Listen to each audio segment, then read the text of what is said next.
Welcome viewers, this is Machuka Nyarieko TV talk show where we analyze socio-economic and political issues as well as governance issues right from the local, national and international level, literally known as the House of Ideas.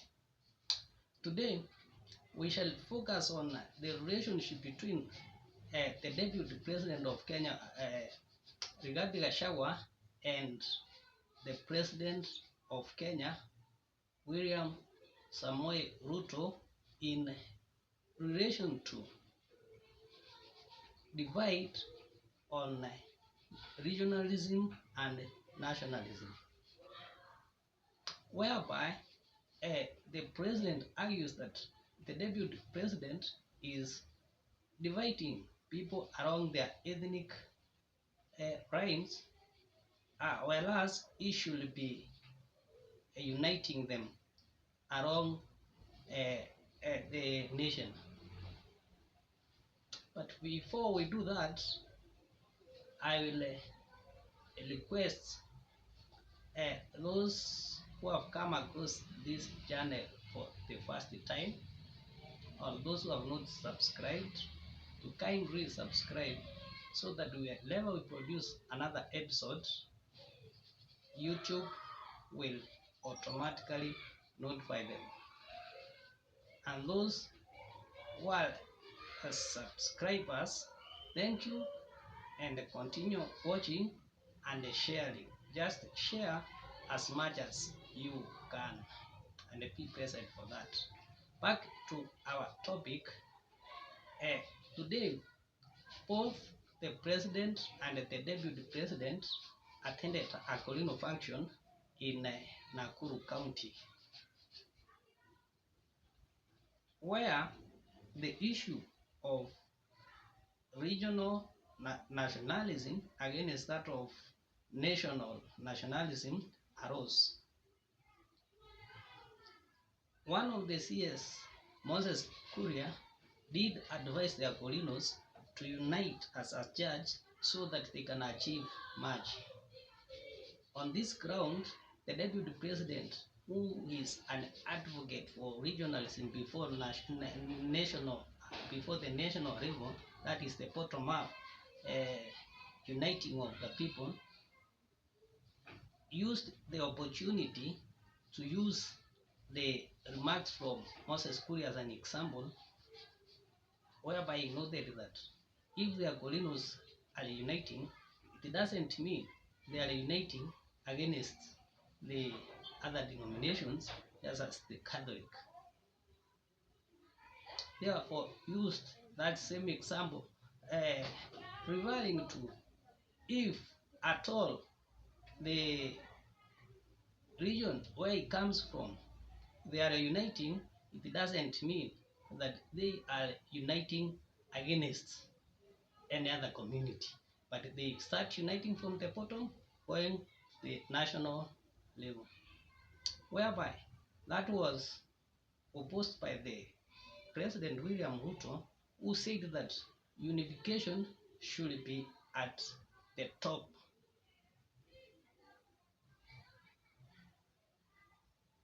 Do you think, in your own opinion, that the president is genuine, or the deputy president is genuine on their remarks? I want to give the similarities between the Uhuru leadership and the Ruto leadership now, so that one can be able to analyze, and maybe one may conclude that these are the similar problems that normally the deputy presidents, more especially in Kenya, undergo. Whereas the problems of William Ruto started in 2017 after the general election, that is from when the president did not want to see him again, regarding Gachagua problems have started hardly have we finished 2 years. Then many problems have emerged.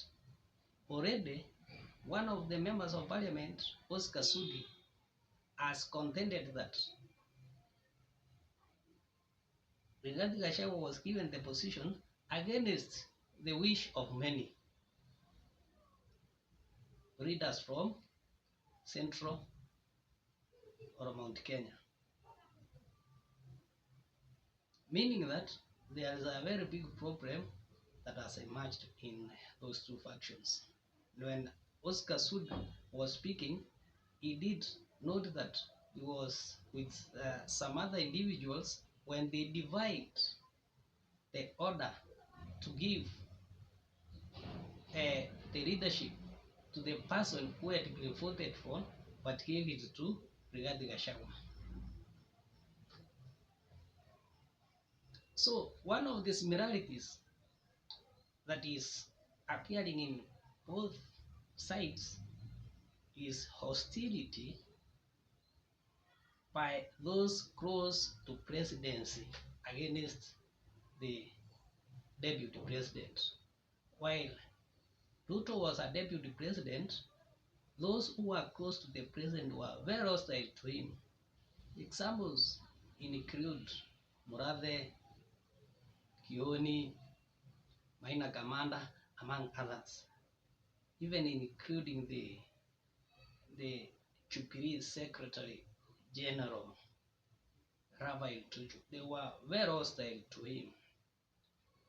In this case, those who are very close to the president, like Oscar Sudi, Murkomen, the leader of majority from who is from Mount Kenya, Kimani Chungwa, among others, including the Minister of the CS for Internal Security, have also shown their hostility against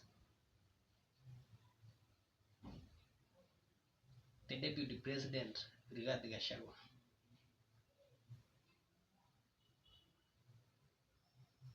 However, in the previous case, they were being called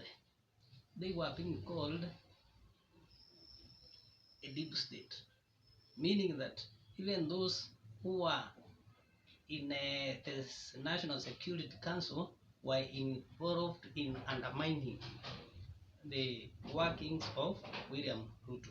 In this case, we have not come to know, we have not noted any case whereby the deep state is actively involved against the deputy president, Rigathi Gachagua. Another issue, Rigathi is being branded as a person who is dividing the communities according to ethnic backgrounds or regional backgrounds against the nation. While the deputy president to Uhuru Kenyatta was being branded as a person who was dividing the state against classes, against stratification, those who have and those who have not, the rich against the poor. He was being branded as being a person who was preaching hatred between the poor and the rich. So if you, as we go by, you will be able to judge whether you will be able to judge and conclude on your own what is taking place in Kenya. Of course, I will give my own conclusion. Ruto was branded as, Tanga when he started moving from one village to another.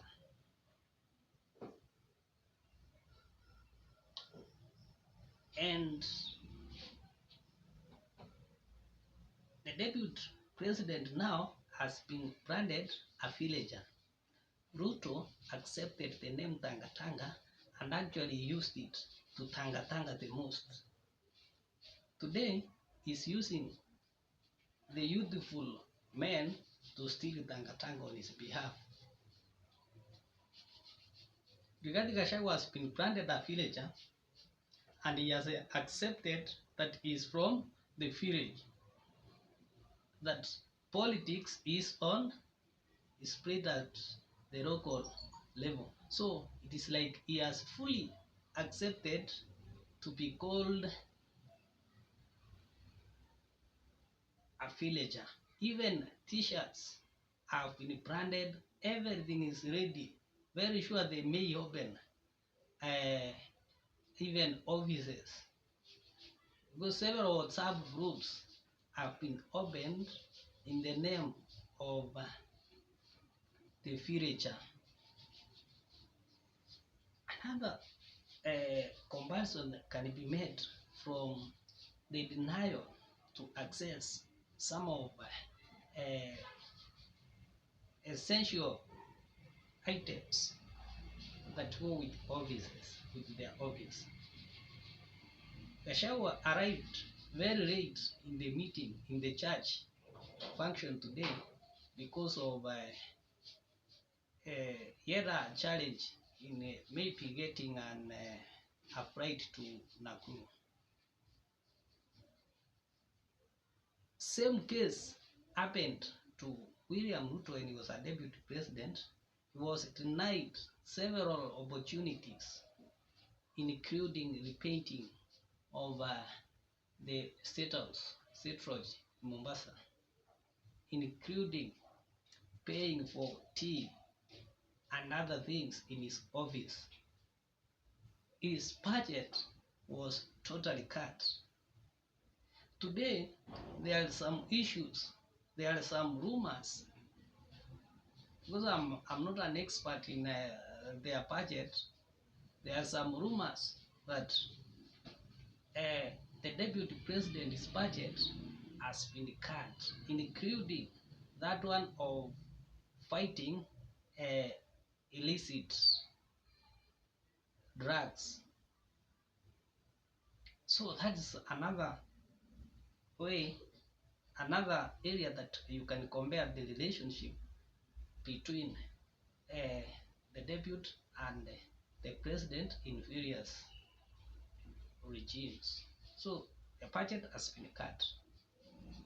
It happened that, according to Mutahi Ngunyi, the then deputy president was denied even some areas where they can have a list such that they could share. That is the laboratories.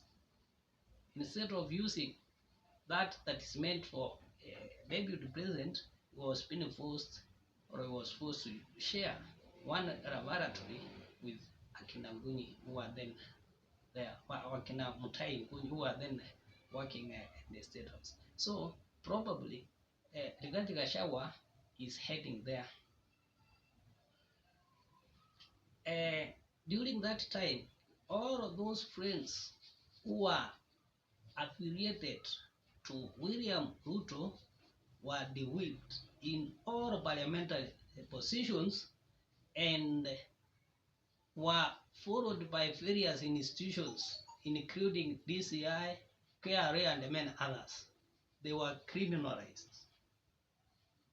Today, there is a desire for the UDA party to discipline those who are not complying with the party. And of course, those who are not complying with the party are likely to be the supporters,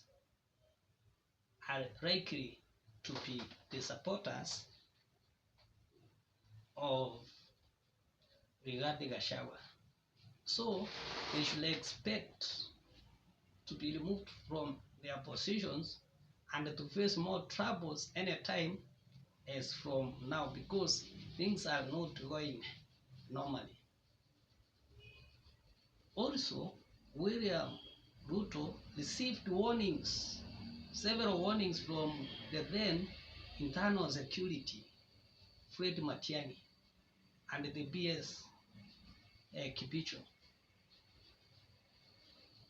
Today, or a few days ago, the internal security CS warned him and said this is a barbaric manner of doing things and dividing people along their ethnic rights, meaning that next time he is going to take security actions against him, maybe denying him security, frustrating him, and such like. So those are some of the similarities between the Ruto's deputy president and the Gachagua's deputy president.